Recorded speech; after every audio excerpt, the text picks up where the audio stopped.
Chapter 10, The Indian in the Cupboard. Omri is going to take the Indian and the cowboy to school, I think, is what I'm gathering. How's that going to work?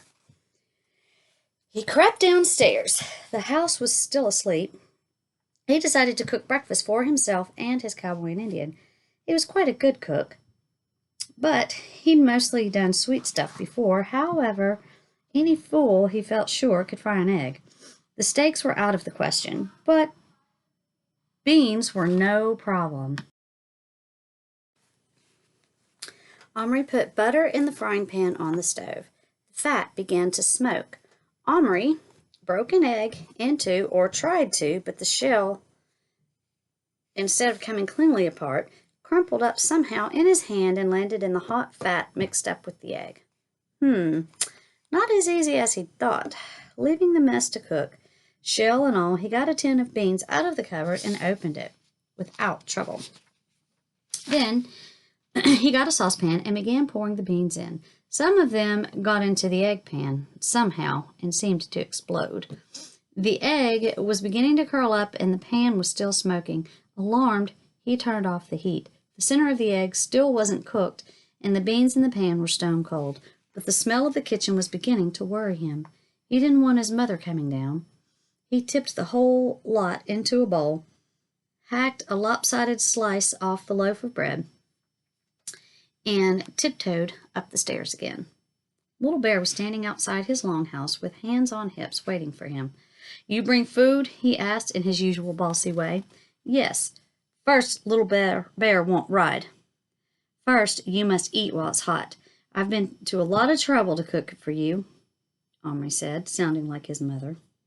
Little Bear didn't know how to take this, so he burst into a rather forced laugh and pointed at him scornfully. "Omri cook, Omri woman," he teased, but Omri wasn't bothered. "All the best cooks are men," he retorted. "Come on, you're going to eat with Boone." Little Bear's laughter died instantly. "Who, Boone?" "You know who he is, the cowboy." The Indian's hands came off his hip and one of them went for his knife. "Oh, knock it off, Little Bear. Have a truce for breakfast, otherwise you won't get any." Leaving him with that thought to chew over, Omri crossed to the crate in which Boone was grooming his white horse with a wisp of cloth he'd found clinging to a splinter. He'd taken off the little saddle, but the bridle was still on.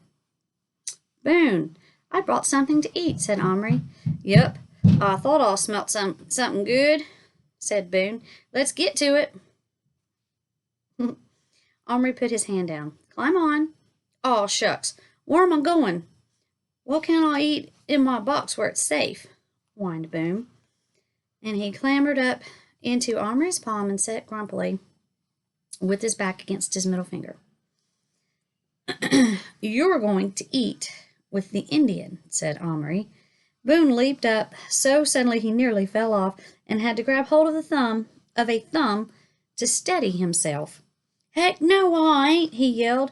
"You just put me down, son, you hear? I ain't sharing my victuals with no lousy scalping Injun, and that's my last word." It was, as it happened, his last word before being set down within 6 inches of his enemy on the seed tray. They both bent their knees into crouches, as if uncertain whether to leap at each other's throats or turn and flee. Omri hurriedly spooned up some eggs and beans and held them between them. "Smell that?" he ordered them. "Now, you eat together or don't get any at all, so make up your minds to it. You can start fighting again afterward if you must." He took a bit of clean paper and laid it like a tablecloth under the spoon. Then he broke off some crumbs of bread crust and pushed a little into each of their hands. Still, with their eyes fixed on each other's faces, Indian and cowboys sidled toward the big steaming bowl of food from opposite sides. Little Bear, after hesitating, was to shoot his arm out and dip the bread. Was first to shoot his arm out and dip the bread into the egg. The sudden movement startled Boone so much that he let out a yell and tried to run, but Omri's hand was blocking the way. "Don't be silly, Boone," he said firmly. "I ain't being silly. Them Injuns ain't just ornery and savage. Them's dirty, and I ain't eatin' from the same bowl as no—" "Boone," said Omri quickly, "Little Bear is no dirtier than you. You should see your own face." "Is that my fault? What kind of hallucination are you, anyways, telling me I'm dirty when you didn't bring me no washing water?" This was a fair complaint, but Omri wasn't about to lose the argument on a side issue. So my book has pictures. I don't know if yours does, but here's a little picture of the two of them standing there with the eggs, the bread in their hands, and the spoon. So you can see how the artist made them the size compared to the spoon. So, all right.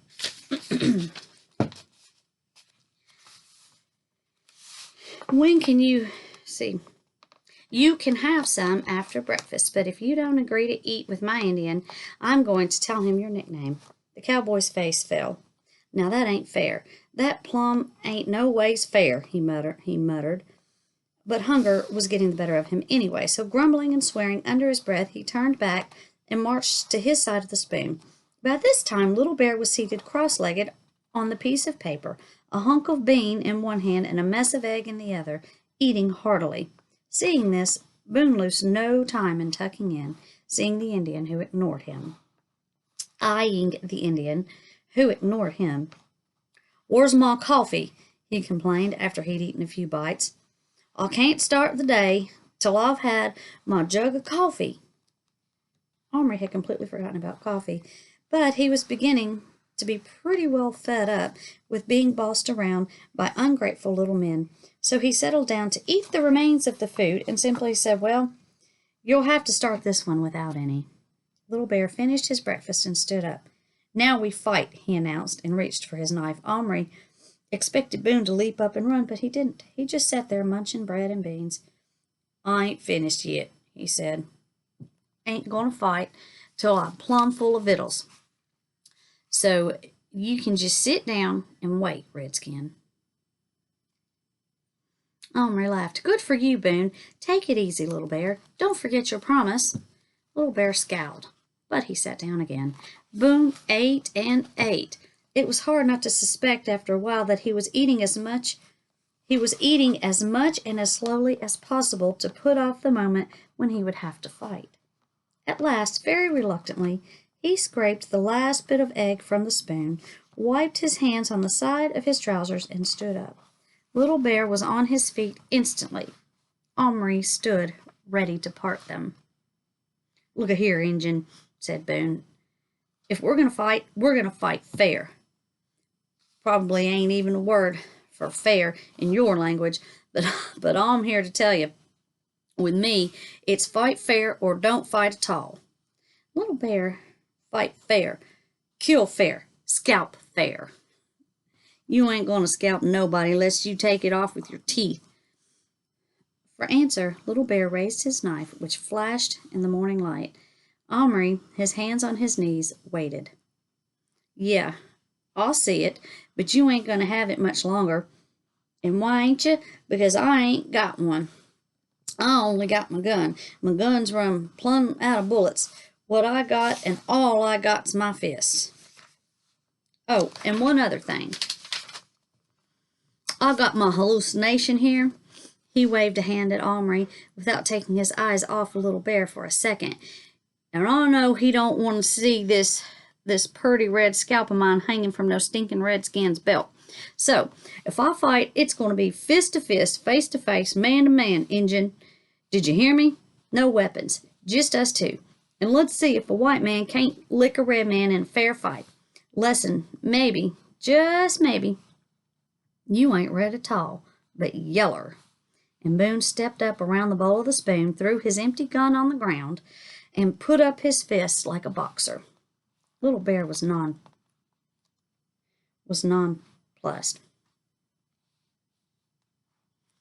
He lowered his knife and stared at Boone. Whether Little Bear had completely understood the cowboy's strange speech was doubtful, but he couldn't mistake the gesture of throwing the gun away. As Boone began to dance around him, fists up, making little mock jabs towards his face, Little Bear was getting madder and madder. He made a sudden swipe at him with his knife. Boone jumped back. "Oh, you naughty Injun! I see all you have to set my I see I'll have to set my hallucination onto you." But Omri didn't have to do anything. Little Bear had got the message. Throwing the knife in a fury, he hurled himself onto Boone. What followed was not a fistfight or a wrestling match or anything else organized. It was just an all-in, no-holds-barred, two-man war. They rolled on the ground, pummeling, kicking, and butting with their heads. At one point, Omri thought he saw Boone trying to bite. Maybe he succeeded because Little Bear suddenly let him go, and Boone rolled away, swift as a barrel, down a slope and onto his legs, and then, with a spring like a bow-legged panther, onto the Indian again, feet first. Little Bear let out a noise like oof. He caught Boone by both ankles and heaved him off. Little Bear picked up a clod of compost and flung it after him, catching him full in the face. Then Little Bear got up and ran at him, holding both fists together and swinging them as he had swung the battle axe. They caught the cowboy a heavy whack on the ear, which sent him flying to one side. But as he flew, he caught Little Bear a blow in the chest with one boot. That left them both on the ground. The next moment, each of the men found himself pinned down by a giant finger. "All right, boys, that's enough," said Omri in his father's firm end of the fight voice. "It's a draw. Now, you must get cleaned up for school." End of chapter 10.